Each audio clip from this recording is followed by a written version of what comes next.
Hi and welcome to our Let's Play series where we take a look at some of Reflection's most loved games and talk to the developers that worked on them.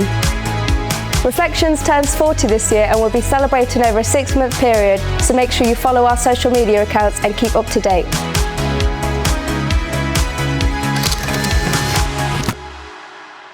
Cool, I'm Will. I've been at Reflections now, I think, well, about 30 years. This was the first ever game I made. Out of university, came in as basically a junior programmer. Now, 30 years later, I'm a producer working on our own IP. I'm Richard Allen, I'm an online programmer.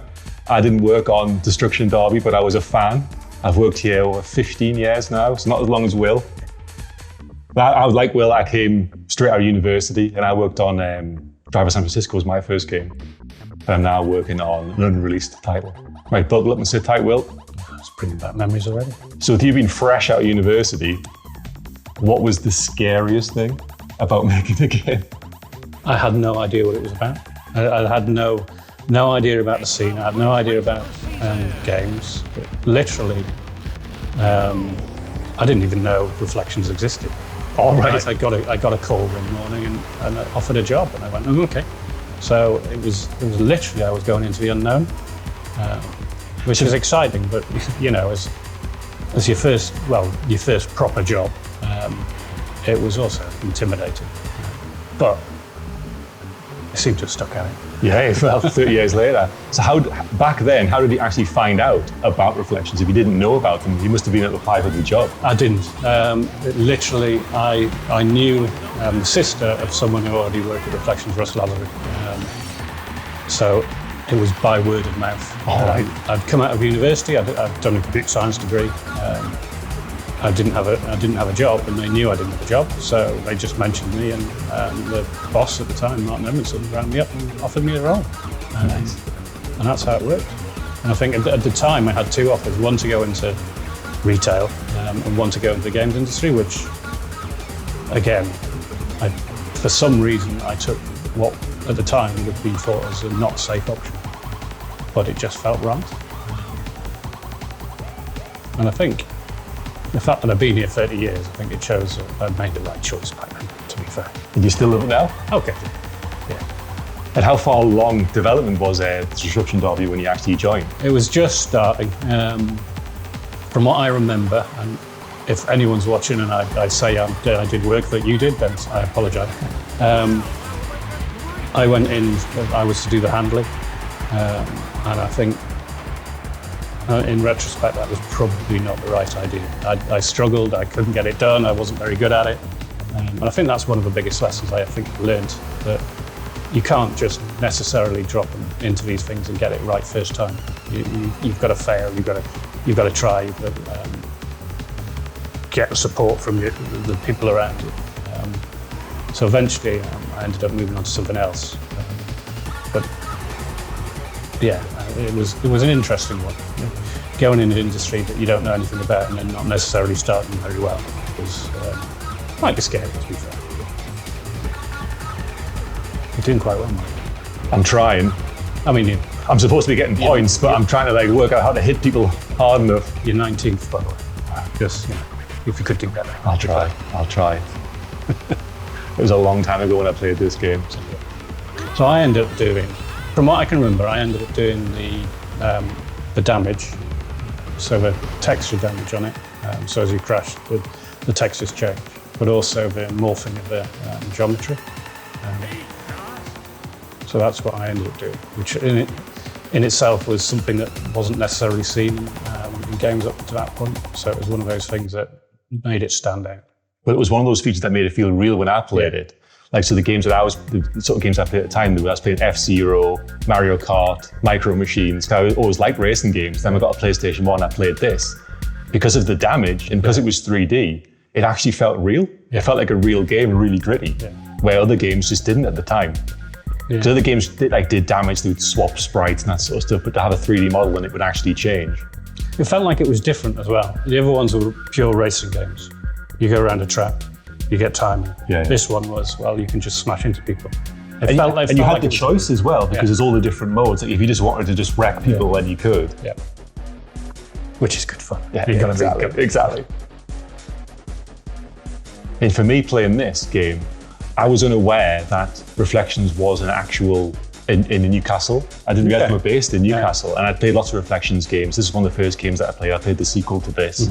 I played Monster Truck, I played Driver 1. And that's totally different subject. But I played these games, and I didn't know they were actually, the company was based in Newcastle.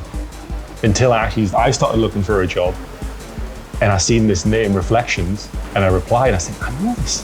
Where did you see it then? It was, so it was our course leader when I was at university. I think it was one of the engineering managers at the time was looking for interns, and they must have just sent an email around. And that's how I found out about the actual job. I already knew about the studio, I just didn't know whereabouts it was based. Looking for interns, so I got an email saying, would you want to go for an interview at Reflections? I was like, Reflections? Yes, I would definitely do that. I mean, at the time, I'd have worked anywhere. I just wanted to work in the games industry, but I realized Reflections were hiring. I was thinking, I recognized the name, and then when I actually came to the studio, actually slightly embarrassed, I did a dry run to make sure I could get there on time, and that's how keen I was. That was the day before, so I came the actual day, but they had all the posters, Driver, and the logo. I'm thinking, I know this place, I know these people. So when I actually ended up working for them, and then speaking to people like yourself, you were quite scary at the time because I was just there. I was just fresh. Well, you would have been there as long as I've been here now. Yep. Yeah, just to make you feel just even older. Yeah. Well, I feel quite old now because I'm in the same boat with people who are joining the company now. But I can remember joining for the first time and then working with people and talking to them about the games that I played on. Like, we didn't work that closely at the time, but I worked with, you already mentioned Russ Lazari. I worked with him for about 7 years on the Division games, and it felt quite surreal at first to work with him, and just how good of an engineer he was. I know he's retired from the games industry now, but I loved working with him and getting like old stories about all the different games that he's worked on. So I loved all that, and that's, like I said, I would have worked anywhere to begin with, but working for Reflections and the history of Reflections is probably what's kept me working here that long. Because of people like yourself. I mean, the amount of different things we've done. I mean, this is where we started with vehicle-based games. Obviously, there's a lot of our history, but we've changed what we do because it's more about the challenges. It's more about doing something different. And I think that's what we've always seemed to have done. This was definitely the first. I never realised at the time how big this was. I don't think. But looking at you playing it now, it still looks amazing for me. Other than the fact that I can still see one of the things that I never fixed, which was the barriers and the occlusion for the vehicles, and that still annoys me today. I thought that was a PS1 like tech limitation. No, we could never figure it out. We could never get it so that it properly occluded the vehicle or straight. So the barrier keeps snapping in front of it, and we tried for a very long time and never found a solution for that.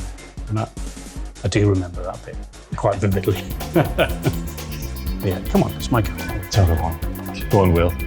Like I said, I forgot to call you the Will because there were all other names. You can tell you were definitely thinking about the engineering side of it rather than the names. As far as I remember, the AI had slightly different driving styles. So something like the learner driver, which is the one I seem to remember the most.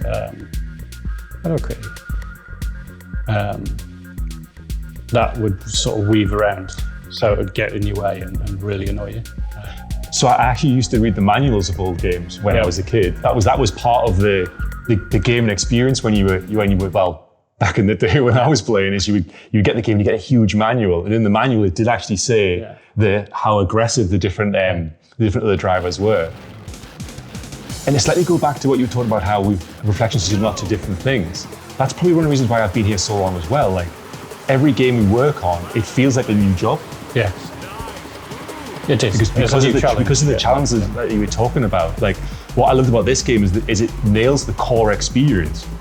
But then when I played the sequel when it came out, I think the sequel only came out a year later. Destruction Derby 2, and the verticality that game adds, because in this game it's all flat. You can't go in the air, and there's no mid-air collisions. And Destruction Derby 2, there's all that. Yeah. And it adds so much. But the core experience from this game is still there in that game. And that's definitely something that modern games can definitely learn from, where if you can nail that core experience and then add all the layers on top of that, then you're onto a winner. And that's literally what DD2, it just added jumps and being able to take off. It was not an easy thing to do at the time. It was one of those that it was quite a challenge to get right. Mike Trout did it at the time, wasn't me? But also, I mean, you look at this and you think about modern games and you met the team sizes as it is. This was basically 4 programmers, myself, Mike, Bob and Russ, and 1 artist, which was Phil Baxter. So he basically did all the 2D and 3D graphics. And then the owner, who would be in now, but the main dev team, 5 of us. On a new console that we had never seen before. It was really surreal. It was a very surreal time of being in that, and how well the PlayStation did, and how this was part of that. Obviously, it's interesting to remember back through it all. So this is how you do it. More fun then? Well, you did the handling. I didn't. I wasn't very good at it. Was it more fun? It was different. I think it's always fun. Different challenges, different things going up. Offices were smaller. The amount of code you had to write was smaller, but it was still as complex and as difficult. So I think it just changes, it evolves, and that's what making games is about. It's going with the times, and the challenge is always there. When you touch on what I find fun about games, is it is all the challenges and the problems that you have to solve, and making things work together. Yeah. Like we always try to make, well, we always talk about systemic things now, but we try to make systems that all work together, so that the player can create almost unique experiences for themselves. Yeah. And that is a massive challenge. Yeah. That is what's fun about it. And hopefully we get it right. It's fun for people playing it, like you when you played this back then.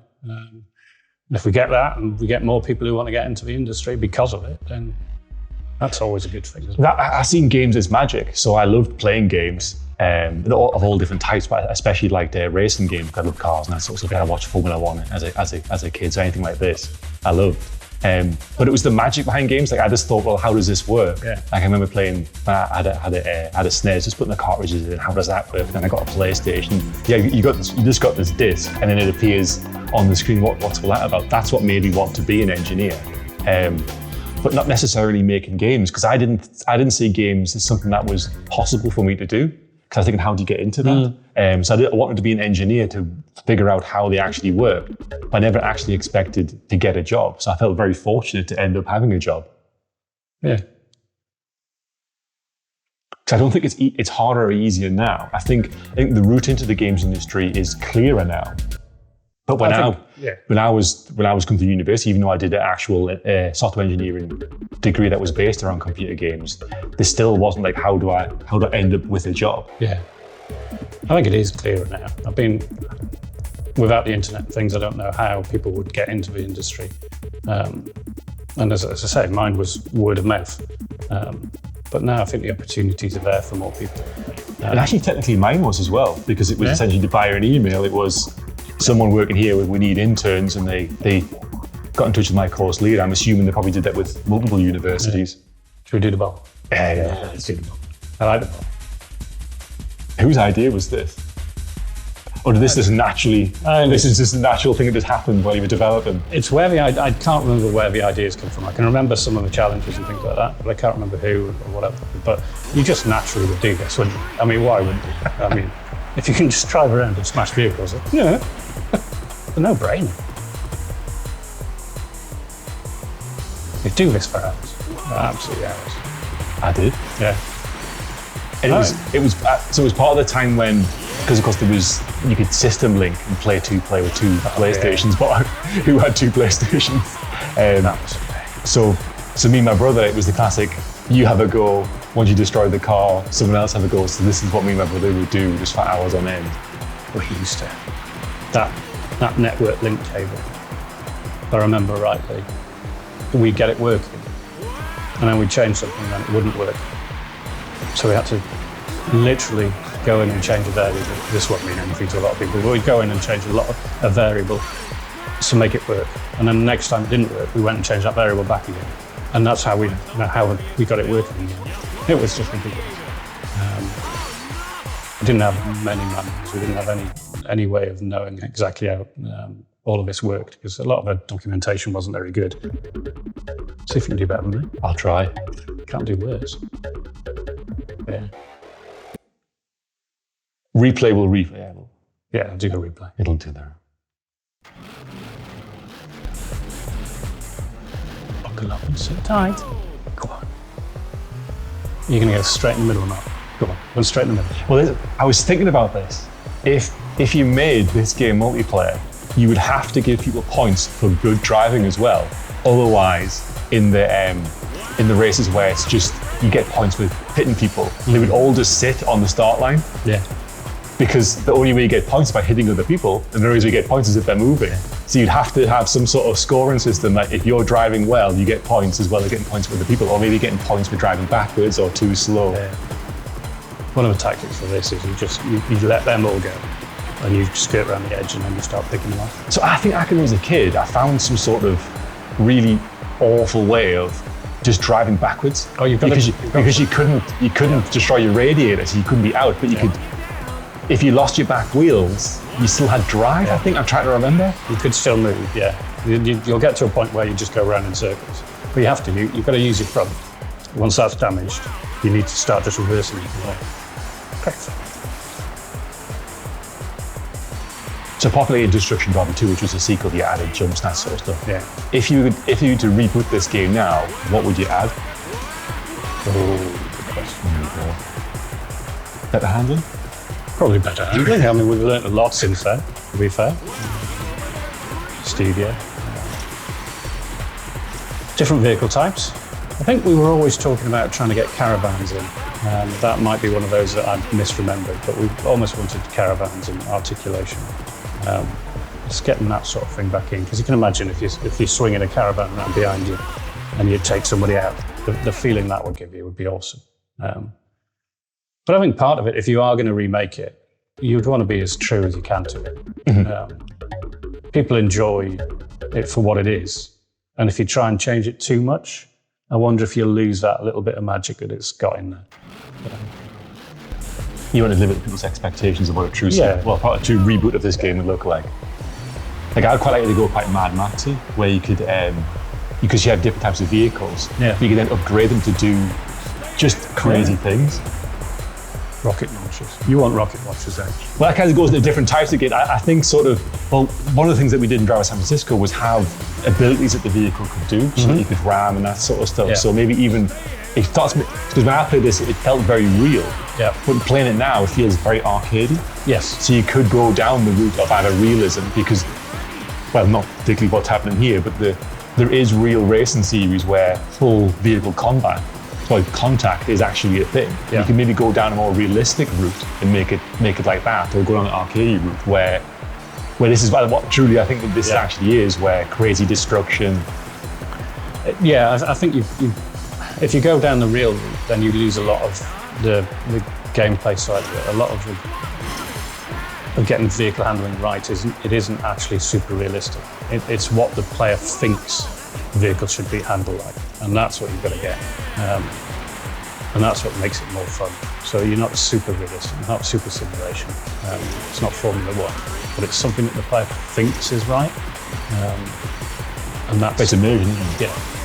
And if you can do that, and I think this to a certain extent did that very well. Later games like Driver San Francisco and things like that is similar. But actually just playing this, I mean, it's 30 years ago since I played this, and I could still see myself just messing about. Pick it up, mess about for half an hour, put the pad down. I could do this.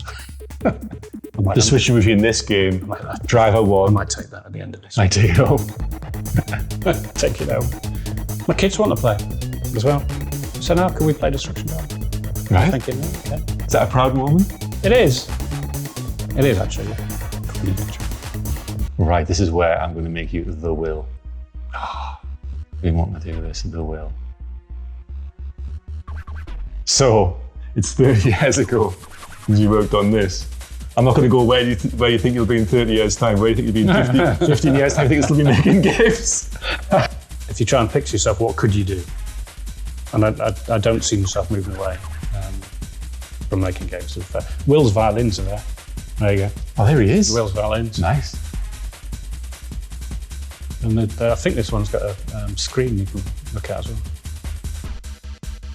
which was interesting because it was supposed to be obviously this screen up there. It's supposed to be showing the action, but actually we realised all we had to do was this one, yeah. Put the same image on that, and it makes it look like it's a different sort of camera following you, but it's not. It's just sort of smoke and mirrors. So, which is games. Yeah, which is what most of games is.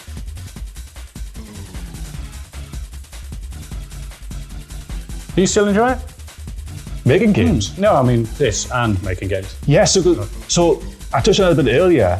What I really like about older games, especially games like this that were a big success at the time, is the core experience. I think a lot of modern games now, they get a bit confused with what they want to be, where old games knew exactly what they were supposed to be, and that's what they nailed. Like a successful game, especially in this era, was something that really nailed a few core pillars of what it was trying to do, where sometimes you play a game now, like, is it an RPG game? Is it a driving game? What actually is it? I think those kind of games just aren't that interesting anymore.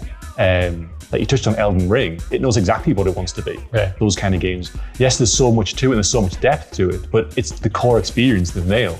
That's just like when in Destruction Derby 2, you can go down a pit lane and do various different things, but it's just a core experience with a few things added to it.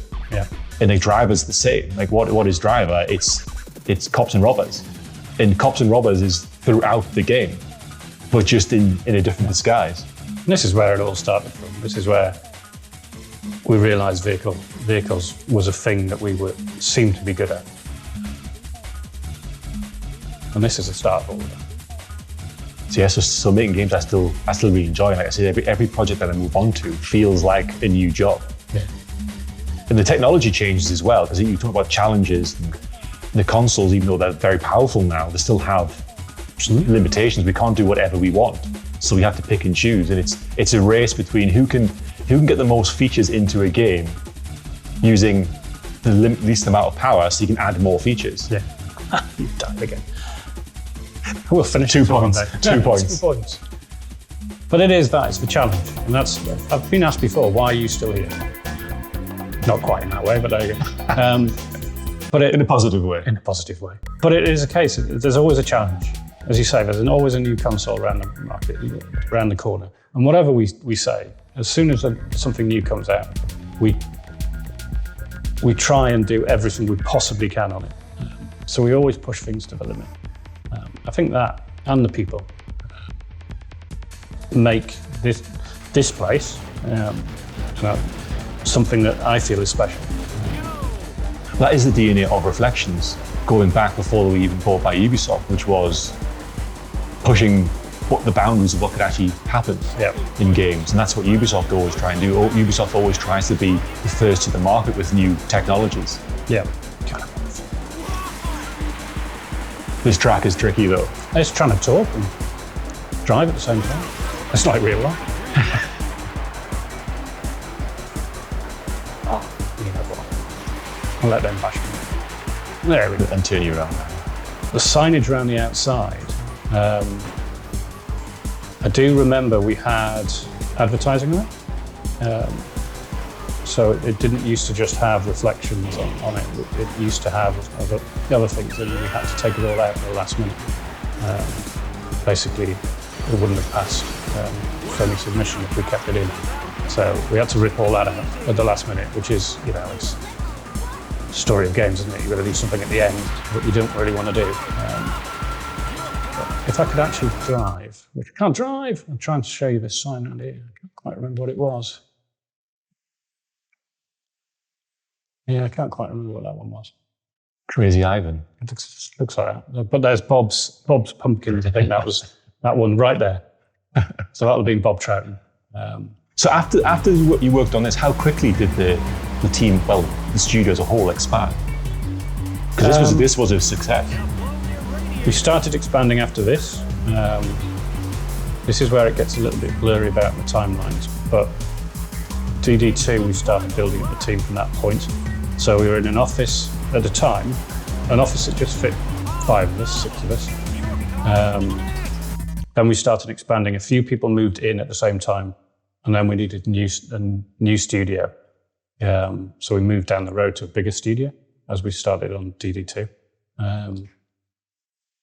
So yeah, it grew quite quickly. And then obviously we started doing other games on top of that, monster trucks and things like that. So you start building the team at that point. But yeah, that was the first office. The first office was Destruction Derby, and we moved down the road. And we've had about 5 or 6 different studios now. Yeah, because I've been in 3 studios since I've been here. Who's that? The Doctor. The Doctor. Were these images based on people? I don't know. Probably. I hope so. More than likely. It's not real simulation handling. It's as I said before, it's giving the feel that the player thinks they should have, because they want to feel cool. They don't want to drive around in a vehicle that's exactly what they could drive around with on the street. They want to feel that they're doing something different. They can do something different. So it's all about being able to slide the back end out. It's all about being able to slide it around corners in the way that you think you could do it, when actually there's no way you could. And we're cheating it a little bit and helping the player out. And I think we started to learn those tricks from Destruction Derby and then through all the other games to the Driver series, where I think the pinnacle of that was Driver San Francisco, where we gave an experience that, not just in the vehicle handling, but in the way we built the world, that allowed the player to feel that they were a master of the vehicle and they could do whatever they wanted and they were brilliant at it. And I think, as I said before, I think this is where it all started. This is where our understanding of what the player wants and what we can give them started. What we don't have is the code would go from this to Destruction Derby 2. We probably rewrote a hell of a lot of it. But it's not just about the code, it's about the experience that the people have. And some of those people move on, but it's still there within the studio, it's still there within people who like the genre and the joy because of this. And the core experience is still there. You still pick up the game and play it and go, what did we do here? That was so good. So it's not just about pure code, it's about the learnings you take along the way. I think that's always the important part of it. But yeah, the DNA started here. And I think part of it as well is it's not just the vehicle side of things, it's the attitude towards challenges, the attitude towards complexity.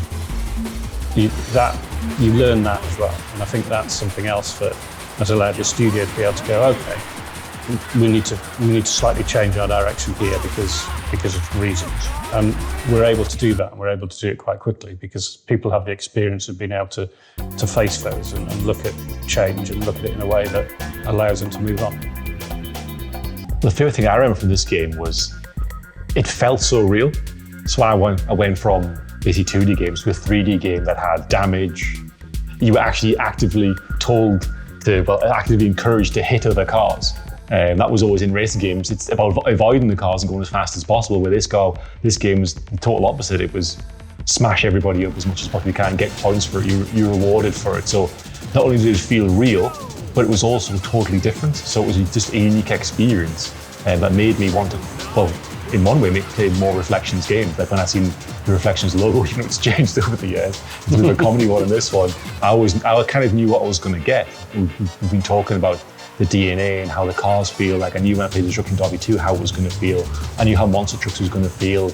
Drivers, it's a bit more of a sort of slightly refined experience because you kind of drive around the city, but I still knew it was going to be big, getting the back end out, muscle cars and that sort of stuff. So that was kind of the standout thing, was playing this game, how it felt, how real it was, and kind of took me into playing other games as well, and how actually, to be honest with you, how good games could actually be, and how they could make you feel rather than just being, this is just a fun experience. I'm just amazed how much fun I'm still having on this. Again, 30 years, haven't played it for 30 years, but by playing this, I totally understand why I wanted to stay in the game this way. because you produce something that's fun, and you're putting something in people's hands that well, you just said it, you enjoy and you like. And making it is just as exciting. Okay, it's got its ups and downs, but at the end of the day, what you're producing is something like this. But even 30 years on, this is still fun. This is still makes me smile. And there's bits in here I remember. It's bringing back memories of how we did things. But for me, it's just being able to play this 30 years on and still having fun. I think that says a hell of a lot, really. Sorry, I'm trying to concentrate and drive. But yeah, it's interesting because you do wonder sometimes. You do think, okay, what is it? And I think I can see now why I wanted to keep making games. And hearing you talk about it as well is really interesting because sometimes you don't. Sometimes you don't hear what the fans really say. You hear what the press say. So this is cool. But I became a consumer of these kind of games because of games like this. And because this was popular and it was successful, people tried to make more games like this. But then Reflections kept doing it and getting it right, so I kept playing their games.